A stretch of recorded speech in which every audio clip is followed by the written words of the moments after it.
Bueno, ¿cómo están? Somos alumnos de la Universidad Agraria del Ecuador. Les traemos un tutorial acerca de la materia electiva profesional 3 del licenciado Javier Romero.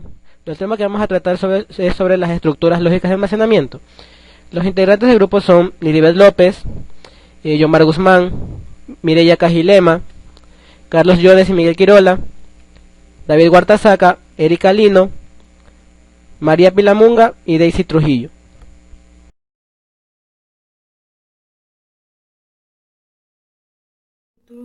Estructuras lógicas de almacenamiento. Para la gestión de almacenamiento de una base de datos existen 4 conceptos bien definidos que deben ser conocidos para comprender la forma en que se almacenan los datos. Vamos a ver las diferencias entre bloques, extensiones, segmentos y espacios de tabla. Los bloques se tratan de la unidad más pequeña, generalmente debe múltiples de tamaño de bloques del sistema operativo, ya que es la unidad mínima que va a pedir Oracle al sistema operativo. Extensiones se forman con uno o más bloques. Cuando se aumenta el tamaño de un objeto, se usa una extensión para incrementar el espacio. Los segmentos o grupos de extensiones que forman un objeto de la base de datos, como por ejemplo una tabla o índice. Los espacios de tablas, formados por uno o más datafiles.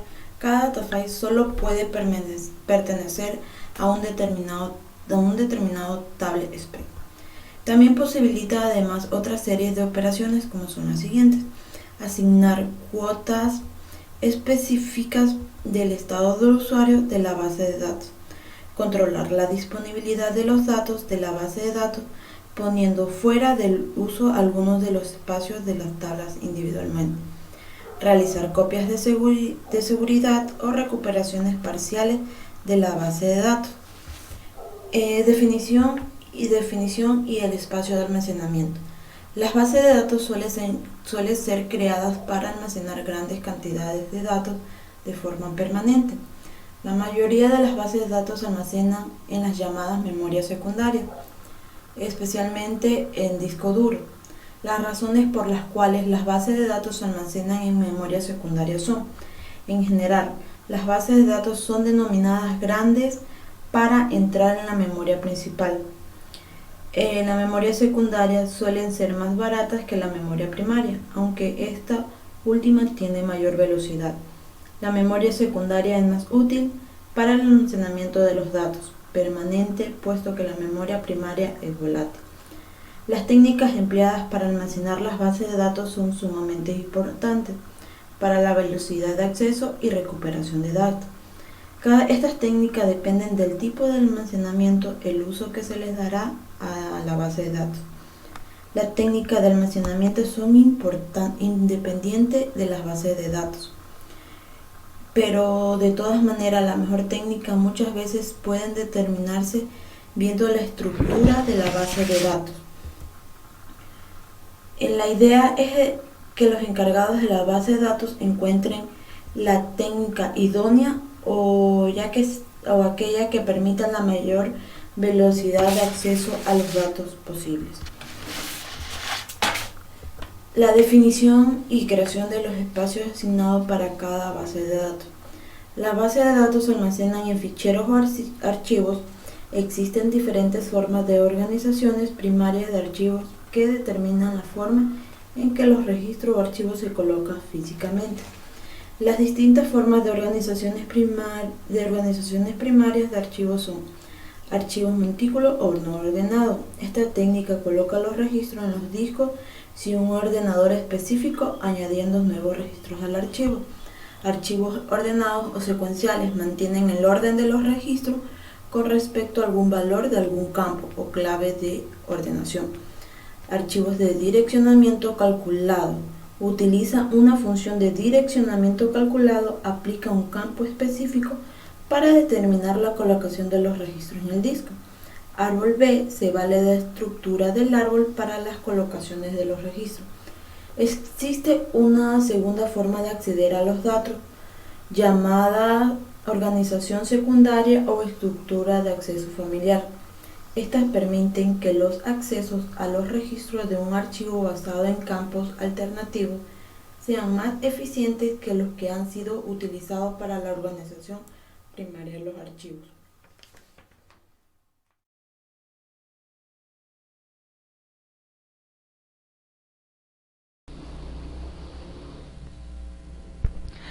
Vamos a hablar acerca de las bitácoras en base de datos. ¿Qué es una bitácora? Una bitácora es una herramienta que permite registrar, analizar, detectar y notificar eventos que sucedan en cualquier sistema de información utilizado en las organizaciones. Las bitácoras permiten guardar las transacciones realizadas sobre una base de datos, de tal manera que estas transacciones puedan ser auditadas y analizadas posteriormente. Pueden obtenerse datos específicos de la transacción, como son la operación que se realizó, el usuario de base de datos, fecha, máquina y programa. Una bitácora debe contener lo siguiente para realizar un registro de las mismas. Debe tener nombre de la transacción, aquí se incluye el nombre de la transacción que realizó la operación de escritura, por ejemplo el nombre de una tabla. Debe contener el nombre del dato, aquí se incluye el nombre único del dato escrito. Debe también contener valor antiguo, aquí se escribe el valor del dato que se encontraba guardado antes en esta bitácora. Se debe escribir también el valor nuevo, aquí contendrá el valor nuevo que va a contener esta nueva bitácora. También mencionaré las funciones de una bitácora, las cuales son recuperar información ante incidentes de seguridad, detección de comportamientos inusuales, provee información para resolver problemas, nos ayuda en la evidencia legal, es de gran ayuda en las tareas de cómputo forense. Entre los beneficios encontramos: no se requiere hacer cambios en los sistemas. Una bitácora puede ser creada en diferentes sistemas manejadores de base de datos como Oracle, SQL Server, Informix, Sybase. Permite hacer un seguimiento de la información, es decir, permite ver qué información ha sido guardada, ha sido eliminada, ha sido modificada. Permite hacer el seguimiento de todos los cambios que tiene un registro. Registra información acerca de eventos relacionados con el sistema que la genera. Reduce riesgos operacionales por cambios no autorizados. Se envían alertas cuando se realizan cambios a la configuración del sistema, permitiendo corregir a tiempo malas configuraciones. Permite dar el seguimiento a cada una de las alertas generadas de acuerdo a los parámetros establecidos por el usuario. A continuación, vamos a ver un ejemplo de una bitácora creada en MySQL. Como pueden ver, se registra un dato en la tabla carrera y automáticamente este se va a reflejar en la tabla bitácora. Esto ha sido todo con la explicación de bitácoras en base de datos.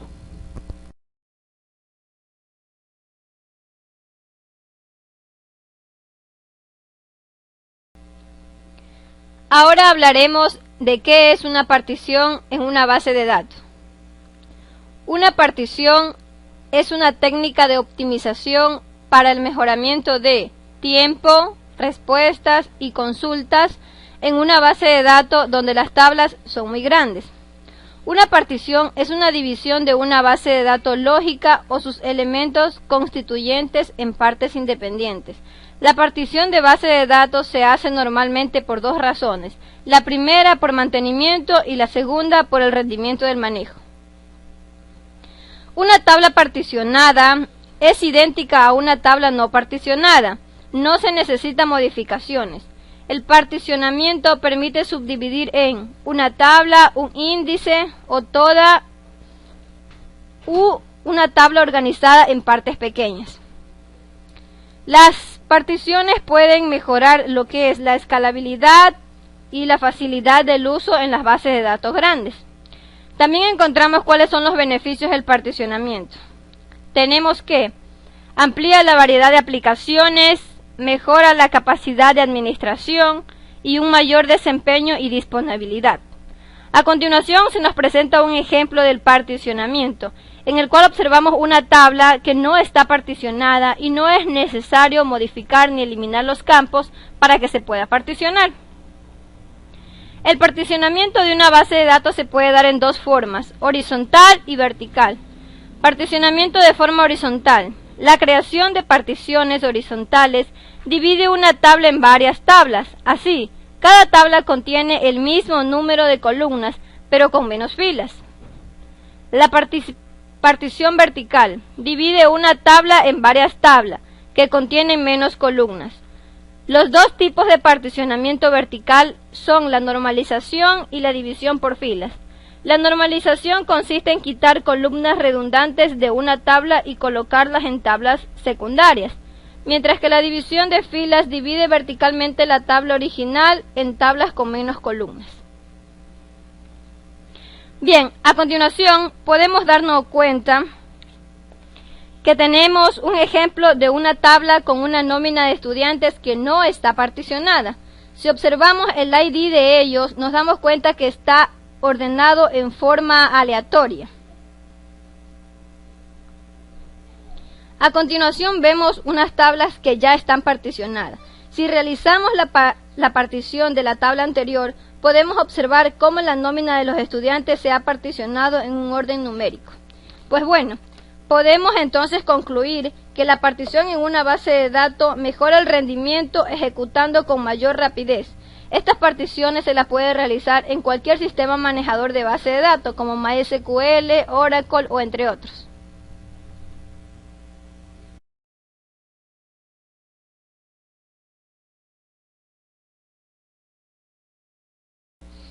Los espacios privados. Un espacio privado permite que los administradores y redactores gestionen el conjunto de datos del sitio, ya que algunas bases de datos tienen espacios privados llamados comúnmente paneles de control, que no son más que formularios que aparecen al abrir la base de datos.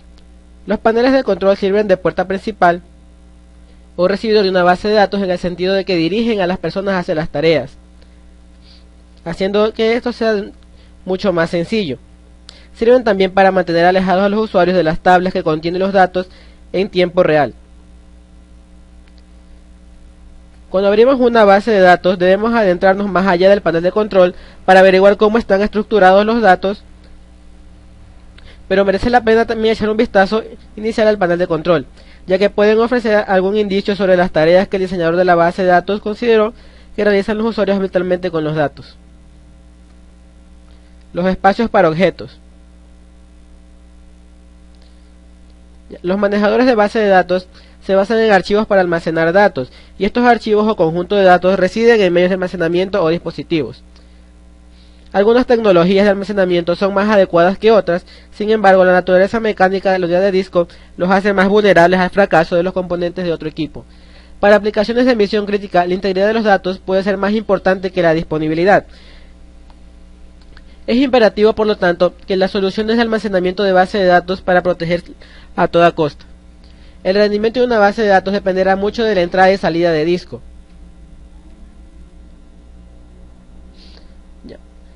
El administrador de base de datos debe separar en diferentes discos a los archivos, para así lograr un mejor rendimiento, separar índices de datos y aislar los logros en otro disco.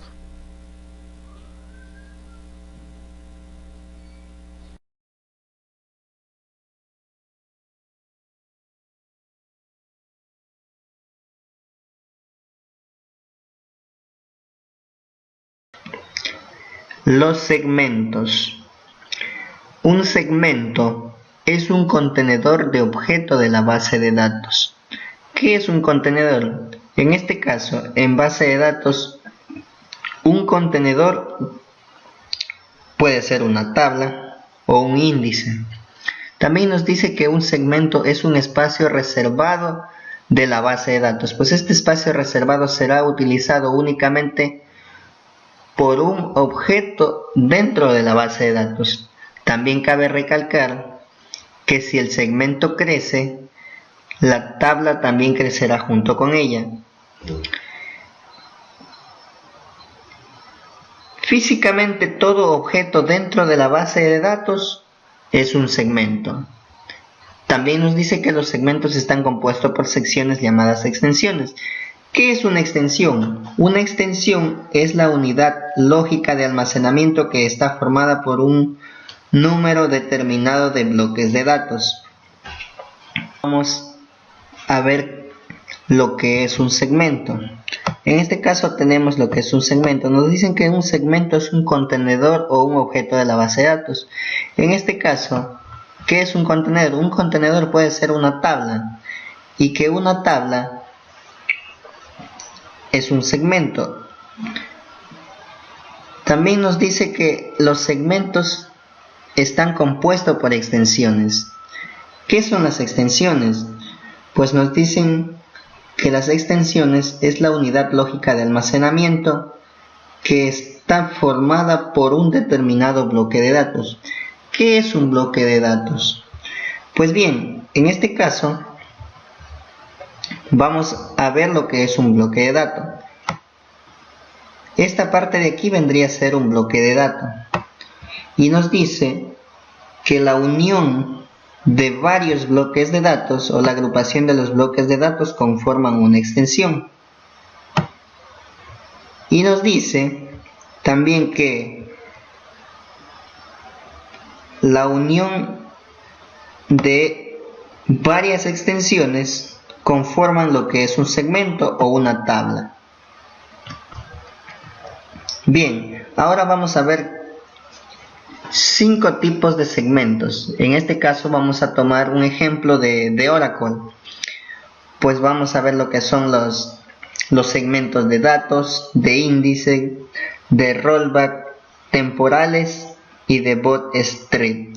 La primera nos dice los de datos, pues son aquellas tablas que están compuestas por una o más columnas, donde cada una de las columnas está asignada a un tipo de dato. Los de índice, pues ellos están diseñados para incrementar la velocidad de acceso a los datos contenidos en las tablas. Los de rollback es una técnica que utilizan los administradores de las bases de datos para mantener las imágenes modificadas o eliminadas de las filas. En cambio, los temporales nos dicen que son aquellos espacios temporales utilizados habitualmente en operaciones de ordenación. Y por último tenemos los bootstrap, que son aquellos que contienen definiciones del diccionario para sus tablas y que por defecto se cargan al abrir la base de datos.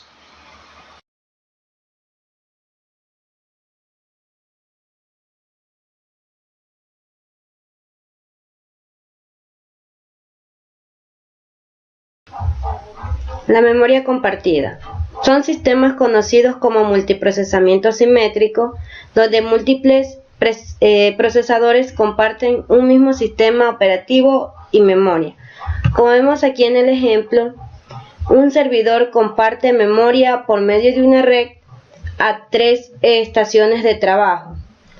La memoria compartida contiene datos intervenidos como son grupos de memorias intermedias, memoria intermedia del registro, que contiene las entradas del registro que esperan a ser volcadas en el almacenamiento estable, las tablas de bloqueos y los planes de consulta de caché, que se pueden reutilizar si se envía de nuevo la misma consulta.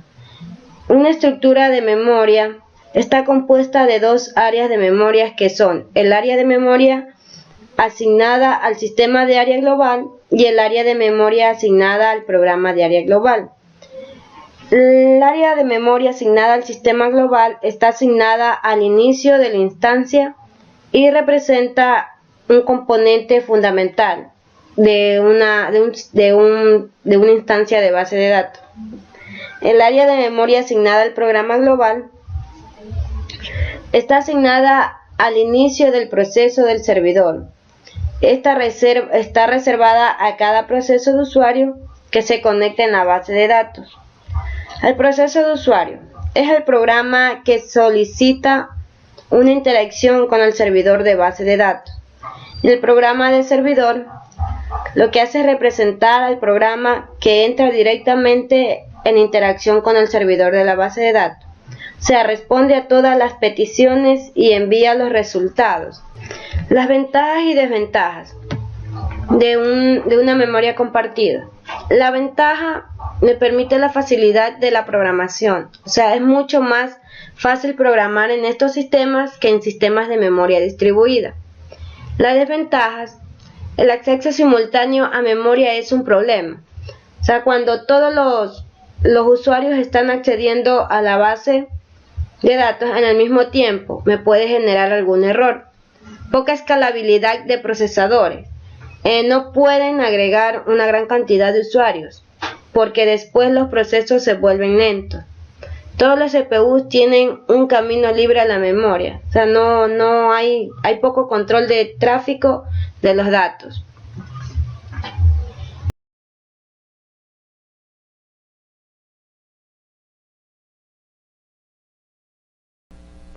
Ahora conoceremos sobre las instancias múltiples en una base de datos. Primeramente debemos conocer qué es una instancia múltiple en una base de datos. Es el poder de ejecutar un programa más de una vez al mismo tiempo. Un ejemplo claro de esto puede ser el navegador de Firefox, el cual permite crear instancias múltiples. Cabe recalcar que no se debe confundir una instancia, que es abrir otra pestaña en la misma instancia. Esto no se llama instancia, porque una instancia se define como abrir un nuevo programa como si fuera otro. Con la base de datos, si un usuario modifica un registro que otro usuario, la instancia debe reflejarse de inmediato. Esto debe actualizarse en cualquier otra instancia abierta de la misma base de datos que posee otro usuario. Con la base de datos, que se complica un poco, porque si un usuario modifica el otro usuario, todo lo puede observar mediante las modificaciones que ha creado, ya que estas instancias se encuentran en la misma base de datos. Un usuario y base de datos y otros elementos independientes se encuentran configurados en la misma instancia, y esto permite que puede ser un rango de límite de 50 instancias por cada máquina, porque si se le elabora muchas instancias a la vez, esto colapsa a la base de datos y vuelve lenta su rendimiento y su tiempo de ejecutable a su vez. También una instancia de SQL Server es una instalación de motor de base de datos SQL Server, que se materializa en un servicio de Windows que se ejecuta en un proceso de SQL.exe con una configuración determinada y sus propias bases de datos. Cada base de datos contiene y propios ficheros, contiene lo que son tablas, índices, vistas, procedimientos, almacenados y restos de objetos de base de datos en su base de datos configurado con sus instancias determinadas. La instancia de SQL Server puede gestionar un número ilimitado de bases de datos y usuarios, mientras la máquina es capaz de realizar y tener sus conexiones como lo llegue en busca de la información. Las principales razones de tener varias instancias de nuestra base de datos pueden ser por seguridad, hosting o segregación por departamentos, consolidación de servicios. Si la seguridad se contiene dentro de nuestra instancia, esto permite que varios poseen nuestra base de datos tengan sus instancias determinadas para que así el administrador lo pueda verificar de una manera correcta. Ahora conoceremos la creación y configuración de una instancia múltiple en un SQL Server 2008. Podemos hacer con el inicio, con instalación y nueva instalación independiente de SQL, o agregar características de instalación existente en la cual se elabora ahí su instancia. Se cree por instancia por nombre o por instancia predeterminada, ya que en sí viene del administrador, y cuando se crea su instancia con nombre puede ser SQL Express, que en sí ahí se elabora las varias instancias, que limita en un 50%, que puede ser la limitación de nuestra base de datos, y se puede iniciar con instancia predeterminada e instancias con nombres.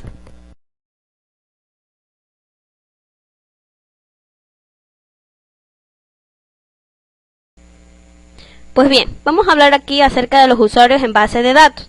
Los usuarios son las personas que acceden de una u otra forma a la base de datos. Cada usuario es la identidad del usuario en inicio de sesión cuando está conectada a la base de datos, como podemos observar ahí. Pues bien, todo objeto creado en la base de datos se crea por los usuarios, en la cual existen dos usuarios especialmente definidos, como lo son SYST. Pues bien, posee tablas de diccionario de datos que almacenan información sobre el resto de la estructura de la base de datos. Vamos a hablar acerca del otro usuario, que es System. System posee vistas que permiten acceder a las tablas de diccionario para el uso del resto de los usuarios de la base de datos. A continuación, vamos a hacer un ejemplo en Oracle de la creación de los usuarios.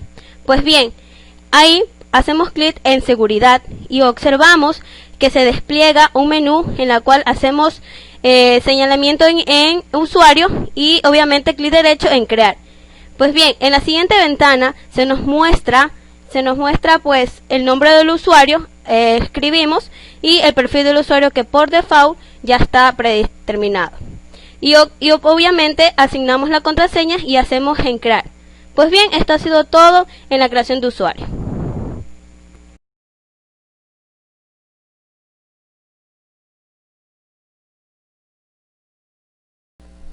Bien, yo les voy a hablar sobre lo que son los permisos, la asignación de permisos. Como administrador de base de datos de su equipo, debe crear 2 grupos de usuarios para compartir la base de datos y limitar el acceso a los programas administrativos instalados. Cada usuario asignado a un grupo hereda sus permisos. Deberá definir un grupo administrador para los administradores de la base de datos, incluido usted, y un grupo de usuarios para los usuarios normales de la base de datos. Los administradores de base de datos disponen de permisos de acceso total y administran el contenido de la base de datos y los usuarios de la misma. Los usuarios normales realizan tareas básicas de la utilidad de la línea de comandos o bien por medio de un complemento en otro programa, como por ejemplo Visual Studio. Aquí tenemos un pequeño ejemplo de cómo asignar derechos de acceso a archivos creado en SQL 2005. Primero, desplegamos la carpeta seguridad de la base de datos de contenido de la administración central. Y en la carpeta usuarios hacemos clic en usuario y en nuevo usuario. Ya. En la ventana que aparece, damos clic en general y luego en nombre, login name. Se escribe el nombre de usuario y en mi caso hemos puesto administrador. Luego damos clic en los puntos suspensivos para comprobar el nombre de usuario que no esté repetido y así poder trabajar con ese nombre. Luego vamos a Server Roles, seleccionamos las casillas de Creator y seguridad, administrador de seguridad, para que el usuario pueda crear bases de datos y otorgar permisos. Luego damos clic en Aceptar.